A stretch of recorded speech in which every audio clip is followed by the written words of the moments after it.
चौपाल देख बड़ा सबड़ा भायर बेड़ा ने राम राम सा भायर बेड़ा खेती बाड़ी और पशुपालन अपने देश में आप हमेशा साथ साथ ही करता आया हाँ और ये बखत पशुपालन में और दूध उत्पादन में अपनो देश काफ़ी ऊंचा स्थान पर है। लेकिन अगर आपने ढांडा ने आपने पशु ने कोई बीमारी लाग जावे तो आपने पूरा अर्थचक्र पर ही कोई विपरीत असर पड़े है। आजकल का आज देखबा में आ रही है कि आपने गाया पर खासकर मोटा मोटा गुमड़ा सा हो जा रहे एक लंपी नाम की बीमारी है। इसका कई कुछ कारण है और ये जो बीमारी है क्यों फैल रही है, इसका कई उपचार है, कौन सी खास खास बातें हैं जाना आप ध्यान रखकर ये बीमारी से अपना पशु ने बचा सका है।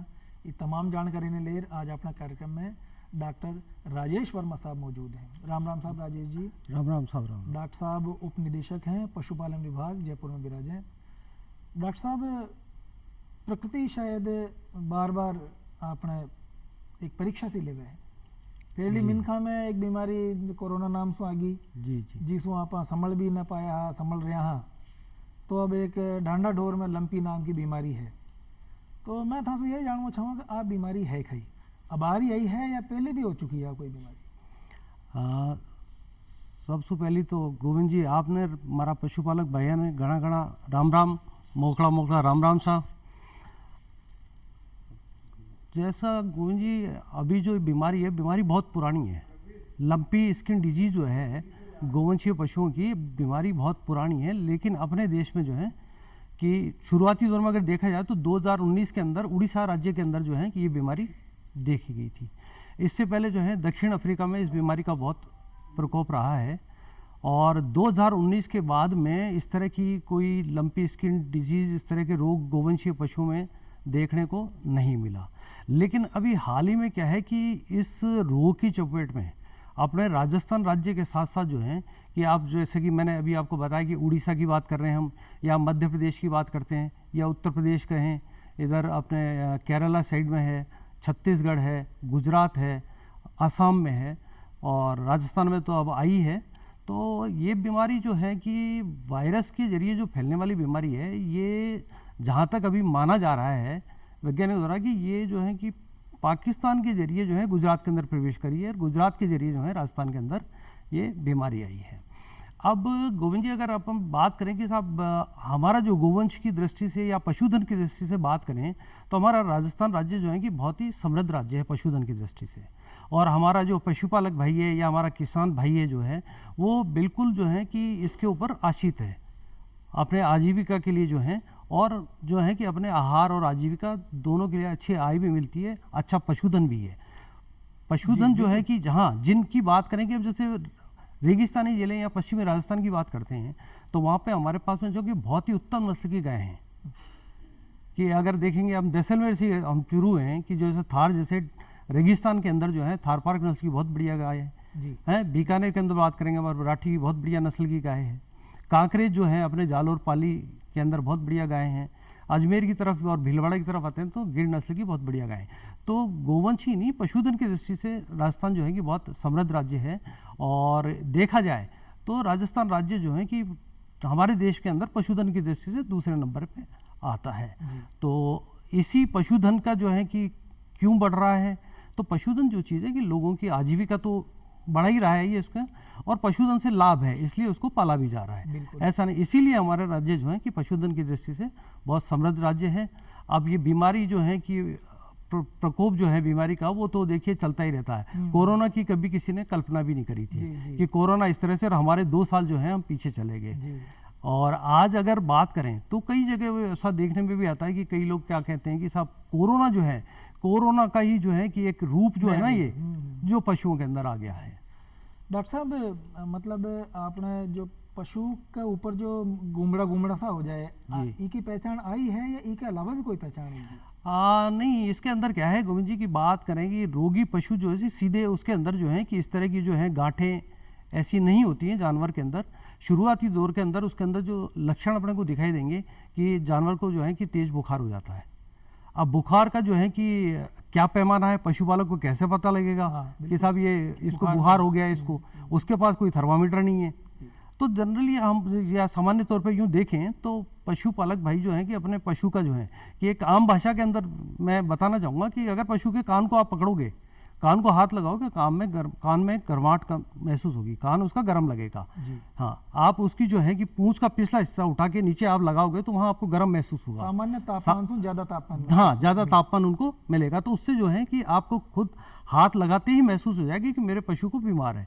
अब ये बात आती है कि साहब पशुपालक जो भाई हमारा जो है कि पशु को हाथ क्यों लगाएगा, तो उसके लिए भी क्या है कि शुरुआती दौर में जैसा बताया कि बुखार आता है। बुखार से क्या है कि पशु देख लो चाहे मनुष्य देख लो, सभी जो है बुखार आने के बाद में थोड़ा सा असहज हो जाता है। असहज में क्या है कि उसको जो खाना पीना छोड़ देगा, वो बिल्कुल सुस्त हो जाएगा, आंखों की जो उसकी चमक है वो भी मंदी पड़ जाएगी। कई बार जैसे होता है ना, हमारे भी जो बुखार होता है हम लेटे रहते हैं तो एक सुस्त जो हो जाता है, तो वही जानवर के अंदर भी है। अब जानवर की जो देखभाल कर रहा है या पशु की जो देखभाल कर रहा है व्यक्ति, तो उसे क्या है कि बिल्कुल पशु को देखते ही आभास हो जाता है कि आज मेरे पशु की किसी न किसी प्रकार की कोई तकलीफ है। तो जैसा गोविंद जी मैंने बताया कि ये तकलीफ है, ठीक है, सुस्त हो रहा है वो, लेकिन अब ये है कि बुखार के लिए, तो बुखार के लिए मोटा सा आप उसका कान को जो है कि आप पकड़ोगे तो उसका जो है ताप बढ़ा हुआ आपको गर्म महसूस होगा, या पूंछ के पिछले हिस्से पे आप हाथ लगा के देखोगे तो वो गर्माहट महसूस होगी, तो जिससे पता लगता है कि हमारे पशु को बुखार हो गया। गांठ वाली जो स्थिति बता रहे हो, तो गांठ वाली तो गांठ बाद में स्थिति उत्पन्न होती है, लेकिन शुरुआती दौर के अंदर बुखार आ जाता है पशु को और पशु सुस्त हो जाएगा। और सामान्य सी बात है कि अगर आप अपने पशु ने अगर चारों डालियो, हाँ, और चारों छोड़ दियो, चारों न खायो, तो पशु की तबीयत बिल्कुल बिल्कुल बिल्कुल है ना, तो आपने कान पकड़ बिल्कुल पशु स्वस्थ होगा, तो तुरंत अच्छा हाँ, चारा भी चरेगा, जुगाड़ी भी करेगा, सब करेगा। लेकिन जब वो बुखार हो गया उसको, तो उस स्थिति के अंदर वो चारा जो है कि नहीं खाएगा। बहुत ज़्यादा ऐसी लगी कि अब बहुत ही ज़्यादा भूख है तो ठीक है, थोड़ा मुंह मार लेगा, लेकिन उसके जुगाड़ी करने में और चारा खाने की उसकी जो दिनचर्या जो रेगुलर जैसी जो नियमित रूप से देखने में आती है ना, उससे आपको भिन्न मिलेगी। डॉक्टर साहब, जो आपने घर में बंदेड़ो पशु है ना, वो आपने राजस्थान में और भारत देश में कही है कि उन्हें केवल एक पशु न मानो, वो एक प्रकार से घर को सदस्य ही हो जाए। अगर पशु चिंतित है, पशु परेशान है या पशु बीमार है, तो केवल आर्थिक नुकसान तक ही कौन है, भावनात्मक रूप से अपने पूरा परिवार का सदस्य अतरा जुड़े रहे को उसको मतलब एक बेचैनी सब परिवार का सदस्य महसूस करे, तो वो क्यों फैले है और किस प्रकार से वो फैल रहा है? गोविंद जी, आपने जो कहा कि पशु परिवार का सदस्य है, तो मैं ये कहना चाहूँगा साहब, पशुधन जो है ना, वो किसान का हमेशा से धन रहा है। पशु जो है कि पहले जो चीज़ है कि आप पुराने उसमें कहीं इतिहास में जाओगे, आप देखोगे कि जितना जिसके पास अधिक पशुधन, उसको उतना ही अधिक समृद्ध माना जाता था। और इसके लिए कई तरह के जो है कि पशुओं के आदान प्रदान के लिए छोटे राजा महाराजाओं द्वारा भी मेले लगाए जाते थे। तो पशु जिसके पास पशुधन था, तो ये तो हमेशा से किसान का धन रहा, इसमें तो कोई दो राय की बात ही नहीं है इसके अंदर। अब रही बात इसके अंदर, बात करते हैं कि इस रोग के अंदर जो चीज़ें हैं कैसे फैलता है? रोग के अंदर जो है कि फैलते हैं, जैसा पशुपालक भाइयों की मैंने आपको बताया कि शुरुआती दौर के अंदर इसके अंदर जानवर को बुखार आता है, पशु को बुखार आ जाता है। और एक चीज़ और मैं भाइयों को बताना चाहूँगा कि इसके अंदर अभी जो वर्तमान में हमारे पास क्या है कि थोड़ा सा गोवंश ही ज़्यादा प्रभावित हो रहा है ये पशु, और इसके साथ साथ ये फैलता किस तरह से है। अब इसमें जो बताया कि शुरुआती दौर के अंदर बुखार आया, फिर उसकी गांठें बन गई, गांठें बनने के बाद के समय के साथ थोड़ा थोड़ा ये बढ़ती जाती हैं।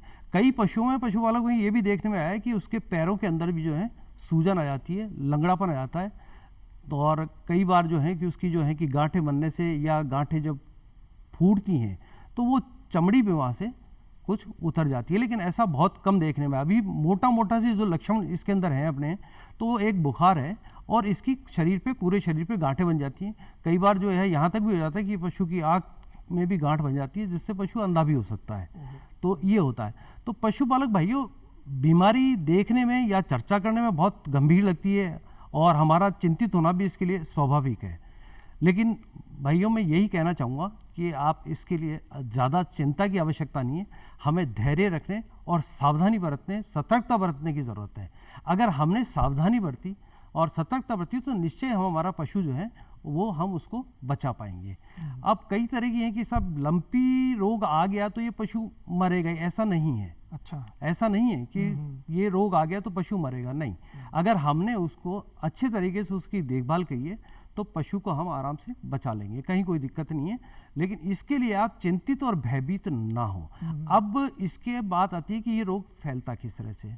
तो गोविंद जी, मैं आपको बताना चाहूँगा कि लोगों के अंदर एक तरह की जो भ्रांति अभी देखी जा रही है कि साहब ये क्या है कि हवा के जरिए जो है कि संक्रामक रोग तो है, इसमें कोई दो राय नहीं है, लेकिन हवा के जरिए जो है कि एक स्वस्थ पशु के अंदर जो बीमार पशु से फैलता नहीं है ये। अच्छा, तो ये जब तक इसके अंदर ये फैलता किस तरह से, तो पशुपालक भाइयों, मेरा जो है कि इसके अंदर जो फैलने का मुख्य कारण है मच्छर हैं और अपने जो है कि मक्खी हैं या चींचड़ जिसे कहते हैं। ये जो है कि इस रोग का जो वायरस है, उस वायरस को रोगी पशु से स्वस्थ पशु की तरफ जो है ले जाते हैं और जब स्वस्थ पशु में ये वायरस जाता है तब वो बीमार होता है। ये वायरस हवा के जरिए नहीं फैलता है। अब पशुपालक भाइयों की ये आप देखा है अभी कि हमारा जो है कि मानसून चल रहा है, बरसात का मौसम चल रहा है, बारिश भी बहुत अभी ज़्यादा ही हो रही है बारिश जो है, तो ये हमारे किसानों के लिए तो वरदान है, लेकिन अभी इस लिम्पी रोग के लिए जो चीज़ है ये हमारे लिए थोड़ा सा कष्टदायक और दुखदायी हो रही है।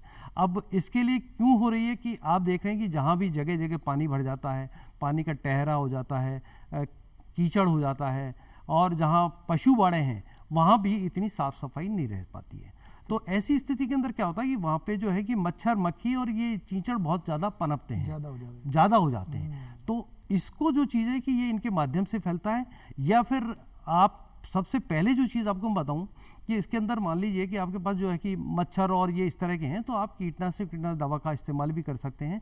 और दूसरा जो चीज़ है कि फैलने का एक तो ये माध्यम अपना ये हो गया, हवा के जरिए नहीं फैलेगा, मक्खी, मच्छर और चींचड़ के जरिए फैलेगा। इसके अलावा क्या होगा कि जैसे मान लीजिए कि हमारा रोगी पशु एक तरफ हमारा स्वस्थ पशु है, तो क्या होगा कि रोगी पशु को जो है हमने चारा दिया या हमने पानी पिलाया, एक ही बर्तनों का इस्तेमाल कर दिया, या बचा हुआ चारा हमने स्वस्थ पशुओं में इस्तेमाल कर लिया, तो लार के जरिए जो वायरस जो है उसकी तो उससे भी जो है उस पशु के अंदर फैलेंगे। तो इसमें सबसे जो मोटी चीज़ है वो ध्यान रखने की, तुरंत ही जो चीज़ है इस तरह के अगर लक्षण दिखाई देते हैं और हमें आभास ऐसा हो रहा है कि हमारे इस पशु को इस रोग की संभावना दिखी है, तो तुरंत प्रभाव से उसको अलग कर देना चाहिए। स्वस्थ पशु से तुरंत प्रभाव से आप उसको अलग कर दें। अलग करने का भी अब मतलब अलग अलग निकाल लिया जाता है कि मुझे जो है कि मेरे कई पशुपालक भाइयों से रूबरू होने का मौका मिला, और अलग होने के लिए क्या किया कि साहब ये पशु बीमार हो गया, उसको गांव में खुला छोड़ दिया।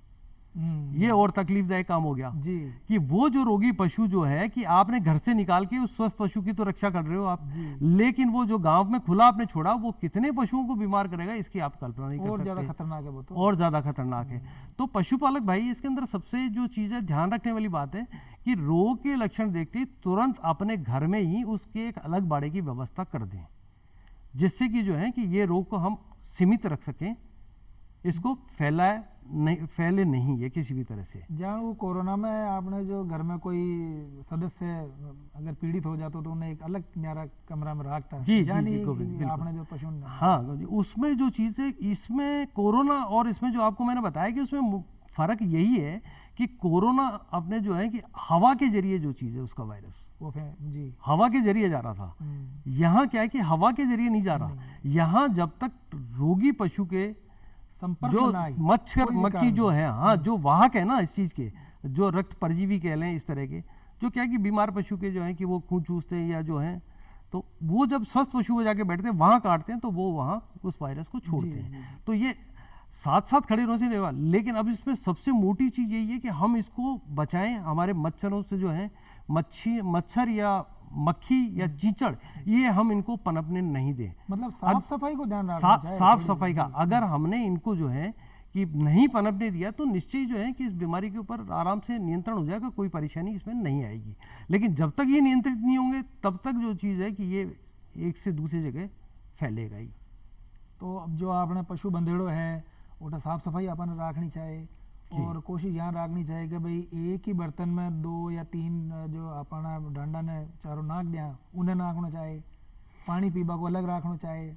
बिल्कुल बिल्कुल पानी भरेड़ो न रहना चाहिए, हाँ, सफाई की थोड़ी सी बात। सफाई के बारे में जो चीज़ है कि सफाई में कहता हूँ कि आप चाहे हम घर की बात कर लें या पशुशाला की बात कर लें, पशु आवास की बात कर लें, गौशाला की बात कर लें, अगर कहीं साफ सफाई है तो कोई दुराई नहीं, वहाँ पे जो है कि बीमारी कम रहेगी।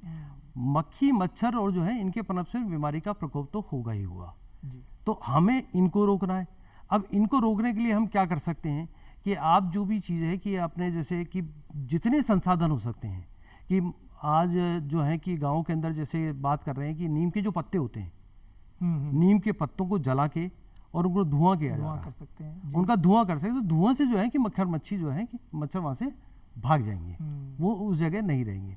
कई जगह जो है कि ऐसा भी देखने में आया कि अपनी जो पशुशाला होती है तो वो पूरा पक्का है, जहाँ ईंटों की दीवार बनी होती है उसमें जगह जगह छेकड़ सी होती हैं, छेद होते हैं। उन छेकड़ के अंदर भी जो आप अगर कपूर की गोलियां जो आती है ना, वो भी आप रखो तो मक्खी मच्छर इससे भी दूर रहता है, इससे दूर रहता है। इसके अलावा जो है कि आप जो भी हैं कि हमारे पशु चिकित्सक के परामर्श से या अभी जैसे कृषि पर्यवेक्षक वगैरह हैं, तो इन कीटनाशक दवा का जो उपयोग किया जा रहा है मक्खी मच्छर और इनको मारने के लिए, तो उसकी भी सलाह के अनुसार जो है कि हम हमारे पशुशाला में पशु बाड़े के अंदर उस दवा का छिड़काव करके और मक्खी मच्छर को रोक सकते हैं इनको। तो अगर आप डॉक्टर साहब सावधानियां की बात करा तो बीमार होवा के पहले मतलब बीमार न होवे ये कहता कौन सी बातों को सावधानी रखनी चाहिए, और बीमार हो जाए तो कौन सी बातों की सावधानी? नहीं गोविंद जी, जो चीज़ है कि बीमार नहीं हो तो उसके लिए सबसे बड़ी सी चीज़ है कि हमारे तो साफ सफाई रखी जाए जी।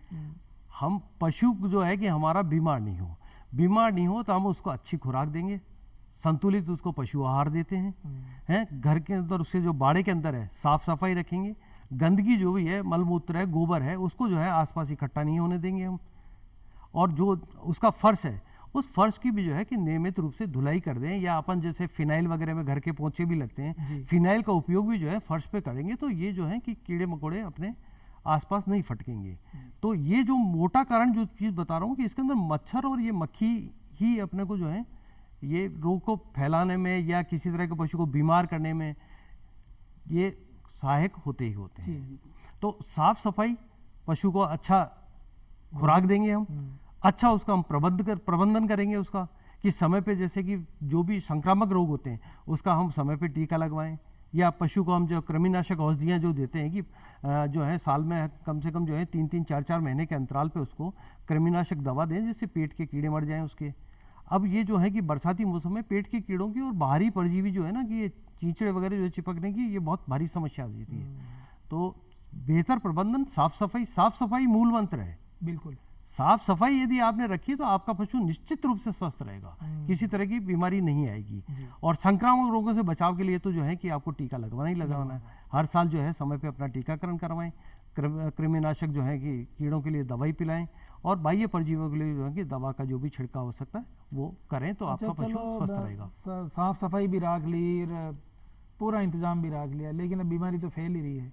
अब बीमारी हो जाए तो उनको उपचार खाइए। अब बीमारी की जो कह रहे हैं कि बीमार साफ सफाई रखने के बाद भी अब ऐसा जो चीज़ है कि बीमार पशु से जो है या रोगी पशु से स्वस्थ पशु के अंदर रोग जो इस तरह से आता है उसका जो कारण मैंने आपको बता रहा है कि मक्खी और मच्छर हैं। अगर आपने साफ सफाई रखी है तो मक्खी मच्छर नहीं पनपेगा, वो नहीं आएगा, वहां तक नहीं पहुंचेगा। हमें सावधानी रखनी। फिर भी जब पहुंच जाता है तो लक्षण तो जो है कि वो आने ही आने हैं उसके अंदर।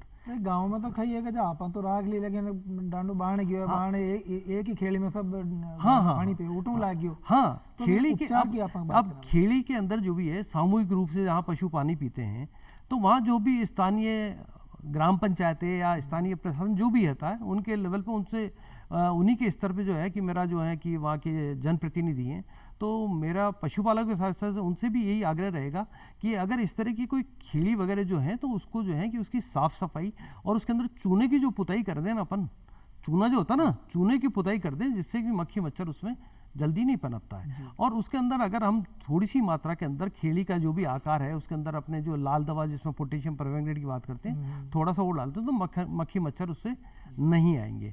तो ये सावधानी हमको रखने की बहुत ज़रूरत है। और पानी का जो चीज़ है कि पानी का भराव आप घर के आसपास भी ना होने दें, या घर में भी कहीं खेड़ी बनाई हुई है तो उसके अंदर भी जो है कि चूने ऊने की उसकी पुताई करके और उसके बाद उसको साफ सफाई करके चूने की पुताई करके फिर उसमें पानी भरें, थोड़ी सी लाल दवा डालते हैं तो मच्छर नहीं पनपेगा उसके अंदर। तो अखबार में यान भी आ रहे हो कि साहब टीको इको आग्यो है या आबाड़ो है?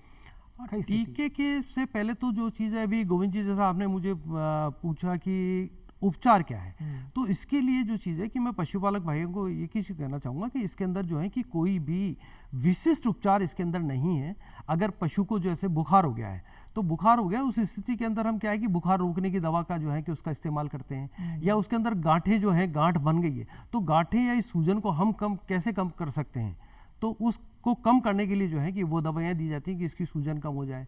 दूसरी तरह की, अगर मान लीजिए पशु की हालत ज़्यादा ख़राब से मतलब कि जो गांठें बनी वो एक स्थिति में आके क्या है कि फूटने लगती हैं, और उस स्थिति में अगर हमने सही ढंग से देखभाल नहीं की तो उसके अंदर क्या है कि खून भी आएगा, और थोड़ी स्थिति क्या है कि और बराबर अगर मरहम पट्टी उसकी नहीं हुई है ना तो उसके अंदर कीड़े भी पनप सकते हैं उसके अंदर।